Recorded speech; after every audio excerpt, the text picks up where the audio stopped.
नमस्कार शेतकरी मित्रांनो, आपण आज तुम्हाला अद्रकची बेड कशी पाडायची आहे तुम्हाला दाखवणार आहोत।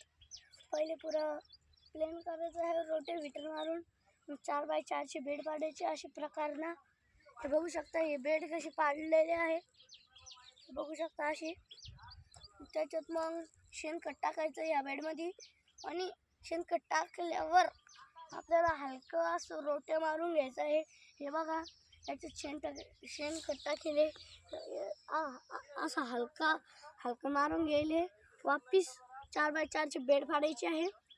मग त्याच्यात ड्रीप पांगायची आहे। ड्रीप पांगायची नंतर हे दोन सऱ्या आपल्याला 2 दाती वखरना ते पाडून घ्यायचे आहे। मग त्याच्यात अद्रक लावायची। अद्रक लावल्याच्या नंतर त्याला 1 फूटवर हे बघू शकता, ही सरी बर का, 1 फूट इथं लावायची अद्रक, इकडं समजून ही अद्रक इथं लावली, अशी दाबून लावायची जशी अशी 1 फुटावर अशी जरशी दाबून लावायची आहे। मग आम्ही एक यंत्र बनवले, त्यांना बुजून घ्यायचं।